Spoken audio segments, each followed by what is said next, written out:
지금 16,000이라는 구간에는 뭐가 없냐면 매수에 대한 부분도 부족하고 매도에 대한 부분도 많이 부족한 상태예요. 특히나 이 16,000이 뚫렸던 이 구간에서 매물 소화 과정들을 거의 하지 않고 지금 신규 매물도 거의 없는 상태에서 있는 구간인데 지금 차익 실현이 계속 나타나고 있는 상태이거든요. 그래서 지금 일봉을 좀 잘 보셔야 될 것 같은데, 지금 보십시오. 일봉이 지금 고점을 잡아놓고 지금 상단에서 머물고 있는 지가 7일째거든요.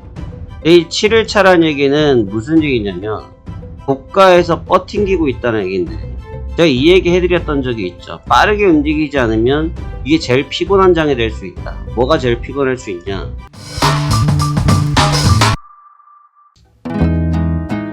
안녕하십니까, 화생한 송대표입니다. 2023년도 11월 28일 화요일 현재 시간 오전 11시 23분을 지나고 있습니다.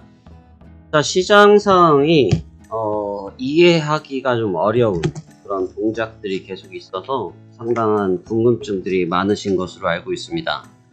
저 또한 시장에 대해서 전부 다 알고 있는 것은 아닙니다만, 그래도 시장이 움직이고 있는 과정 속에서 나오는 데이터들이 취합되고 있기 때문에 충분한 힌트는 얻고 있다라고 말씀드릴 수 있겠습니다. 자, 그러면 간밤에 있었던 증시는 어떻게 움직였는지를 먼저 보고 오늘 시장 전략에 대해서 설명드려 보도록 하겠습니다. 간밤에 있었던 다우지수는 일단 하루 쉬었습니다. 일단 하루 쉬었는데 개장 시작부터 마이너스로 출발을 하면서 장 막판까지 약세권에서 마감이 됐는데, 이게 공교롭게도 어떻게 보셔야 되냐면 다우지수와 나스닥 지수를 좀 비교해서 보셔야 되거든요. 다우지수와 나스닥 지수를 비교해서 보셔야 되는데, 지금 약간 교차 매매가 있다. 교차 매매가 있다. 이 교차 매매라는 것은 여러분들께서 경험이 없으실 수도 있는 내용인데 설명을 드려볼 테니까 잘 들어보시기 바라겠습니다. 자, 그저께를 먼저 보시죠. 24일날 지수인데요. 24일날 다우지수는 0.33%로 상승 마감했습니다. 종가가 보시다시피 0.33 상승 마감을 했죠. 자, 그런데 0.33 상승 마감을 했는데 그날 어떤 일이 있었냐면 나스닥 지수는 0.36, 같은 금요일인데 0.11 마이너스로 마감이 됐습니다. 그러니까 쉽게 말하면 다우지수는 플러스인데 다우지수는 플러스고 나스닥 지수는 마이너스로 끝이 났어요.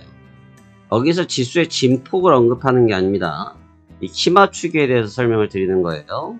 그래서 마이너스 끝이 났습니다. 근데 어저께 다우지수는 마이너스 0.16에서 끝났고요. 다우지수는 마이너스 0.16에서 마감이 됐고, 그 다음에 나스닥 지수 같은 경우는 마이너스 0.007, 고가 0.38에서 끝이 났어요.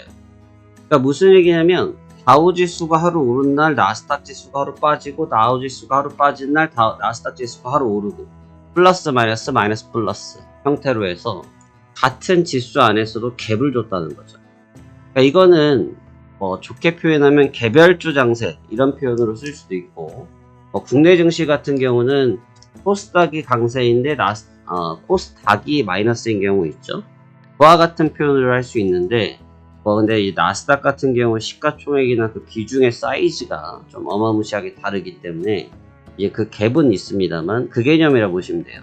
어제 같은 경우는 개장 초반부터 다우지수는 마이너스권으로 출발해서 지속적인 약세를 기록을 했는데, 나스닥 지수는 오히려 좀 오도방정을 떨면서 등락을 좀 많이 가졌습니다.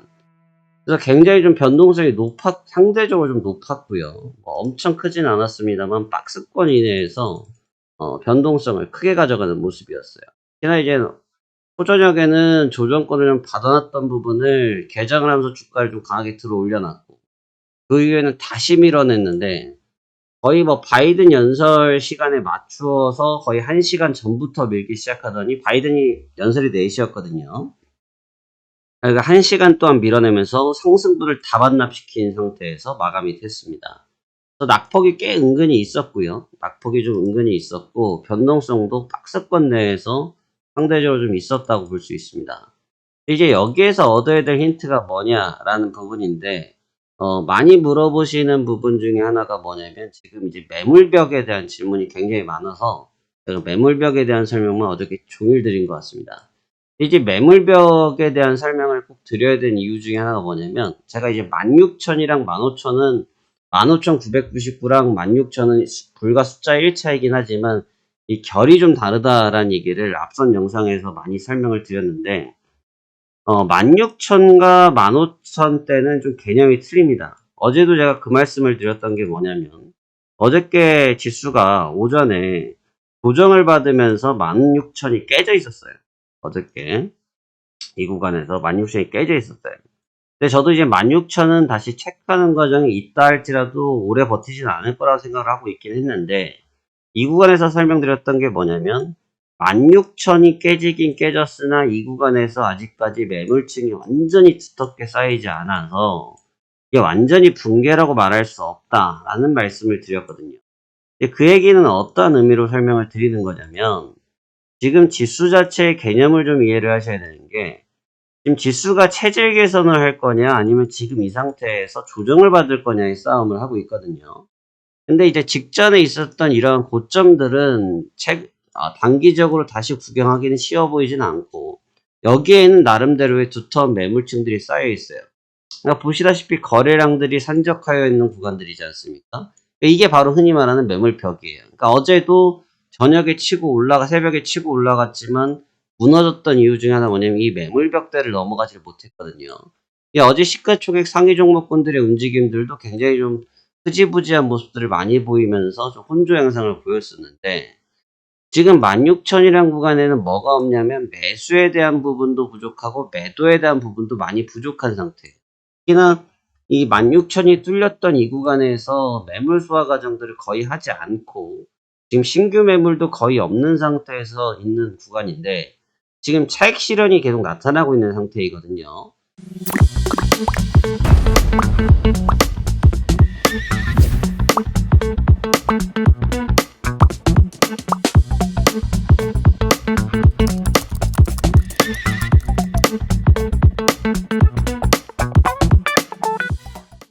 차익 실현이 계속 나타나다 보니까 16,000대 구간에서 계속 매물을 던져주고 있어요. 이제 이 구간에서 흔히 말하는 매물벽을 쌓아줘야 되는데, 우리 주식에서 따지면 예를 들어서 3만원짜리 주식이 역사적 고점이 7만원이라고 봅시다. 역사적 고점이 7만원이면 3만원짜리 주식은 사실 역사적 고점인 7만원, 그 다음에 6만원, 뭐 요 정도 가격 밴드가 흔히 말하는 심리적 저항선, 매물 저항선이라고 볼 수 있죠. 이게 역사적 고점이라는 것은 그 구간에서 흔히 말해서 물려있는 주식들이 굉장히 많이 있기 때문에 위로 올라가면 올라갈수록 이 구간에 대해서 무슨 일이 생깁니까? 청산에 대한 욕구가 생겨나겠죠. 그래서 청산 압박이 굉장히 심해지거든요. 근데 이 구간에서 계속 청산 압박이 이루어지기 때문에 주가가 올라가지 못하고 대밀리는 현상이 있는데, 지금 상황이 딱 그렇습니다. 그러니까 16,000 이 구간에서 계속 매물을 내던지고 있는, 매물을 소화를 하고 있는데, 좀 중요한 또 포인트는 뭐냐면 매물을 강력하게 내던지는 게 아니에요. 매물을 강력하게 내던지는 게 아니고 아주 소규모로 아주 천천히 아주 조심스럽게 매물 소화를 하고 있어요. 그러니까 지금은 매물 소화 구간이라고 보시는 거거든요. 그렇기 때문에 매물 소화 구간이라고 보여지기 때문에 쉽게 올라가는 것도 쉽지 않다라는 거예요. 그래서 지금처럼 올라가도 되밀려 버리고 올라가도 되밀려 버리고, 근데 이제 하단은 왜 이러느냐, 이제 그런 반대로 질문을 많이 하시는 게 하단 지지력이 왜 이렇게 세냐인데, 첫 번째로는 이제 분위기, 시황적인 분위기가 분명히 강세인 건 제가 존중해야 된다고 말씀드렸죠. 그 부분에 대한 부분은 분명히 존재를 하고 있어요. 그런데 이제 뭐가 없냐면 이 구간대에서 나오는 매물벽들은 쌓이고 있는데 매물벽을 깨고 나서 추가적인 매물이 나오지 않고 있어요. 그 매물이 나오지 않고 있기 때문에 현재 하단의 지지력이 강한 것처럼 보이는데, 고점에서 계속적으로 물건을 다 쓰고 나면 빈털털이죠. 이해하기 쉽게 설명드리면, 내가 월급이 한 달에 500만 원이에요.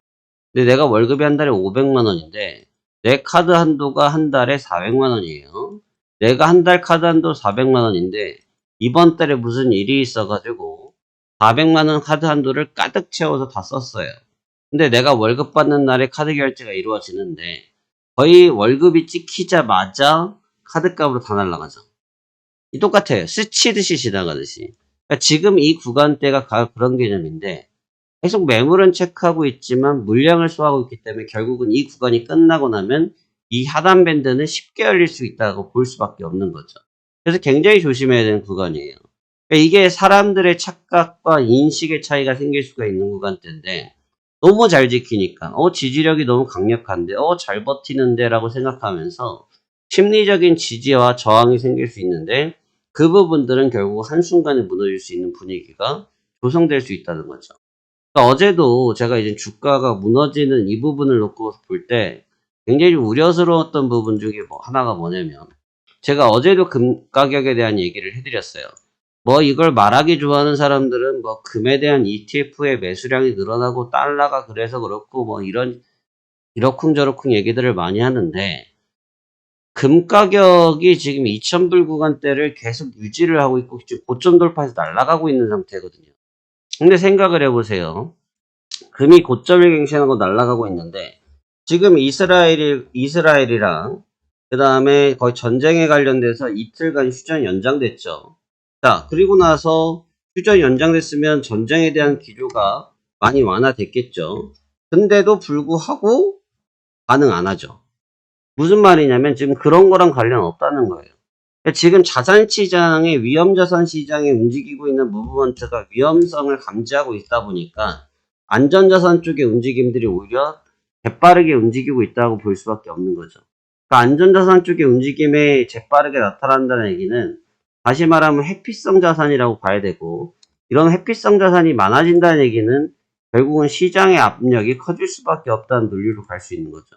그래서 어제 같은 경우는 올라치더라도 이 부분에 대해서 크게 문제를 삼지 않았던 이유 중에 하나가 또 뭐냐면 현재 이 부분에서 어저께 16,000 구간에 매물을 쌓기 위해서 동일 어제 초저녁 내내 노고를 열심히 했고 개장을 하면서 잠깐 슈팅이 나왔지만 바로바로들 무너졌거든요. 어저께 막판에 한번 크게 밀어쳤지만 결국은 바이든 연설 직전에 시장 그냥 대받아치면서 대밀리면서 원위치인데 어제 쟁일 제가 설명드렸던 바로 이 밴드 구간 16,000이라는 구간을 설명드린 지 벌써 일주일 가까이 되고 있는데 이 구간에서 축적되고 있는 이 매물이 굉장히 두터워지기 시작했다는 거예요. 그리고 안전자산의 움직임이 저러니 위험자산 쪽의 움직임은 저렇게 재빠르게 나타날 수밖에 없는 거죠. 그래서 지금 일봉을 좀 잘 보셔야 될 것 같은데 지금 보십시오. 일봉이 지금 고점을 잡아놓고 하나, 둘, 셋, 넷, 다, 오늘까지 7일째예요. 지금 상단에서 머물고 있는 지가 7일째거든요. 이 7일차라는 얘기는 무슨 얘기냐면 고가에서 버팅기고 있다는 얘기인데 제가 이 얘기 해드렸던 적이 있죠. 빠르게 움직이지 않으면 이게 제일 피곤한 장이 될 수 있다. 뭐가 제일 피곤할 수 있냐?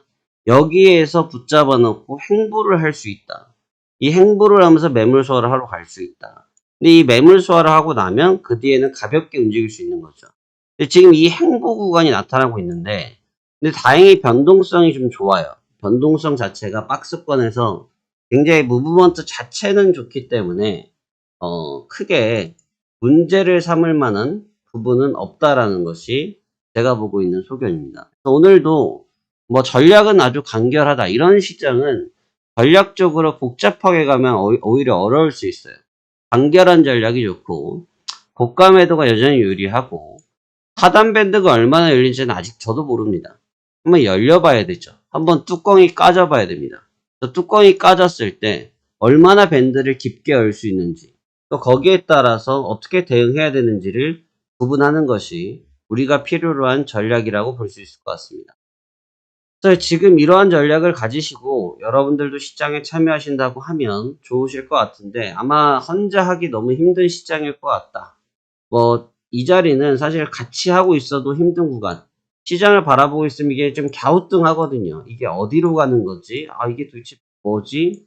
이 변동성은 뭐지? 하면서 굉장히 헷갈릴 수가 있고 특히 이제 안도감에 빠지면 안 되는 게 지금 시장이 눌리면 튀어 올리는 현상들이 있거든요. 그렇기 때문에 안도감을 갖는 경우들이 있는데 아주 위험한 전략입니다. 안도감을 가져서는 안 된다. 그래서 지금은 변동성 확장 구간에 들어와 있기 때문에 그 변동성 확장 구간을 대비하는 전략이 필요로 할 것이다 라는 의견을 제시하도록 하겠습니다. 자, 그러면 오늘도 여러분들의 성공 투자를 기원하면서 저 또한 시장 참여를 하기 위해서 이제 준비해 보도록 하겠습니다. 오늘도 성공 투자 기원합니다. 감사합니다. 파생한 송대표였습니다.